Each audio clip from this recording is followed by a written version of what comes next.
یہ جو موقع آتے ہیں نا شب برات کے، شب قدر کے، یہ بنیادی طور پر اللہ تعالیٰ کی طرف سے دی ہوا موقع ہوتا ہے کہ چلو تمہیں چانس دیتے ہیں، پابندی کوئی نہیں، لیکن رب کی طرف سے نا موقع ملتا ہے، چلو تمہیں ایک موقع دیتے ہیں، چلو اپنے آپ کو کلیئر کر لو، تمہیں موقع دیتے ہیں۔ یا اللہ کیا کرے، کچھ بھی نہیں، آ کے نا سچے دل سے 2 رکعتیں پڑھ کے توبہ کرو، عرش کا مالک پچھلے سارے معاف کر دے۔ ان لوگوں کی باتوں پہ نہ جائیں جو بلا وجہ پریشان کرتے ہیں لوگوں کو۔ شب برات کا حوالہ بھی نہیں مل رہا، حالانکہ ترمذی شریف میں حدیث موجود ہے، سیاستہ کی روایت ہے ترمذی میں۔ پہلے کہتے ہیں سیاستہ سے دکھاؤ، جب سیاستہ سے مل گئی تو اب اور کدھر جانا ہے؟ اور ابن ماجہ میں موجود ہے مولا علی کی روایت، اور ذرا ترتیب دیکھیے گا، یہ ترمذی کی حدیث ہے، اور امام ترمذی نے تو پورا باب باندھا ہے 15ویں شعبان پر، پورا باب۔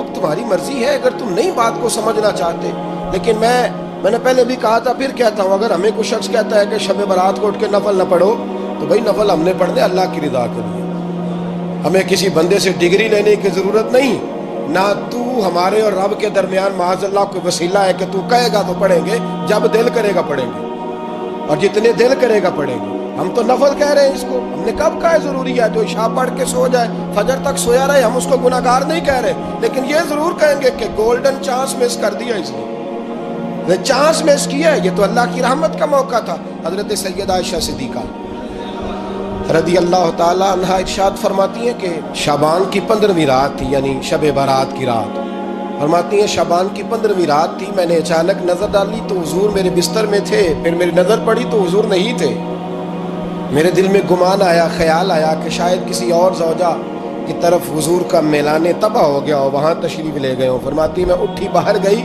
تو نبی کریم علیہ السلام جنت البقیع میں تھے، قریب ایک جگہ پہ حضور دعائیں مانگ رہے تھے۔ فرماتے میں گیا تو حضور فرمانے لگے، ابو بکر کی بیٹی تو نے کیا گمان کیا کہ اللہ کا رسول تیری حق تلفی کرے گا؟ عرض کی حضور آپ مالک ہیں، کہیں اور جانا چاہیں تو میری طرف سے پابندی نہیں۔ کہتی ہے وہاں کھڑے کھڑے میرے رسول کریم نے بیان فرمایا، یہ ترمذی کے لفظ ہیں، حضور نے فرمایا عائشہ یہ شعبان کی 15ویں رات ہے، مدینے میں سب سے زیادہ بکریاں بنو کلب کا قبیلہ پالتا تھا، فرمایا آج کی رات بنو کلب کے قبیلے کی بکریوں کی تعداد کے مطابق اللہ میری امت کے لوگوں کی بخشی فرما دے گا۔ یہ وہ رات ہے۔ جناب عائشہ صدیقہ رضی اللہ تعالیٰ عنہ نے بات رات کو سنی تنہائی میں نبی پاک سے، رات کو تنہائی میں حضور سے سنی، سویرے جناب عائشہ نے کل امت کو بتائی۔ اگر یہ بات اہمیت والی نہ ہوتی تو بی بی صاحبہ آگے روایت کرتی، یہ کتابوں میں آتی، یہ لوگوں کو بتاتی۔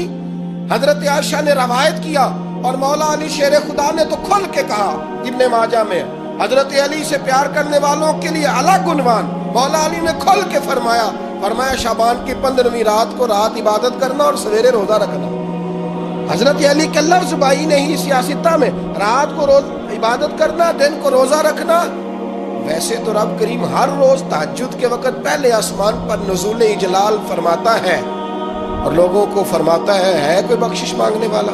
کیا انداز ہے مولا علی شیر خدا حدیث روایت کرتے ہیں، رنگ کیا ہے؟ فرمایا باقی راتوں میں نا تھوڑا سا پیکج ہوتا ہے، تھوڑا سا آخری حصے میں رات کے شب برات کو نا رات چڑھتے ہی اللہ پہلے آسمان پر جو اس کی شان کے لائق ہے نزول اجلال فرماتا ہے، اور پہلا جملہ یہ فرماتا ہے کوئی معافی مانگنے والا؟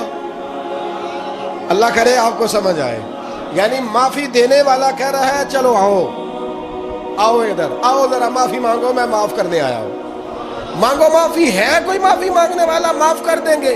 اور آپ فرماتے ہیں ہے کوئی رزق مانگنے والا؟ وہ جو بڑی درخواستیں دیتے پھرتے ہیں نا مختلف اداروں میں، وہ ایک درخواست نا شب برات والی رات بھی دے۔ اور میں نہیں کہہ رہا مولا علی شیر خدا فرما رہے ہیں، اور وہ خود نہیں فرما رہے، وہ نبی پاک کا فرمان نقل کر رہے ہیں، اور وہ رسول اللہ صلی اللہ علیہ وسلم کی بات نہیں بیان کر رہے، وہ کہتے ہیں رب فرماتا ہے کوئی روزی مانگنے والا؟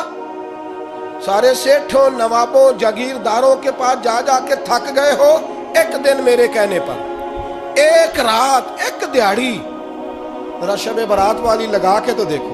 تو میرے رسول پاک علیہ السلام نے ہمیں یہ میسج دیا، پیغام دیا، فرمائے اس رات جو اولاد مانگے گا رب اسے بھی عطا فرمائے گا، اس رات جو اللہ سے بخشش مانگے گا اللہ اسے بھی دے گا، اس رات جو رب کریم سے عزت مانگے گا اللہ اسے بھی عطا کرے گا۔ شارحین نے لکھا اس رات جو رب سے پردہ پوشی مانگے گا اللہ اسے پردہ پوشی بھی عطا کرے. جو جنت کا سوالی ہوگا رب اپنے فضل سے عطا فرمائے. کوشش فرمائیں, کوشش فرمائیں. 10 محرم کو ہمارے ہاں لوگ جاتے ہیں قبرستان.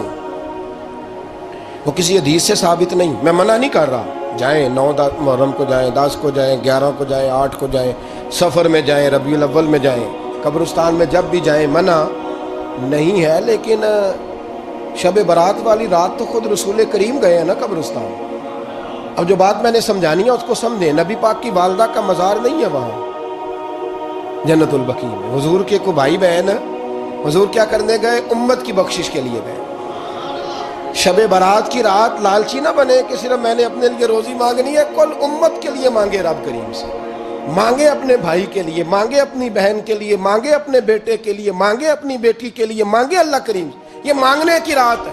پچھلی راتی رحمت رب دی کرے بلند آوازہ, بخشش منگن وارے کارن کھلا جے دروازہ. آئیں اللہ کی بارگاہ میں اس رات کو کھل کے دعا مانگے.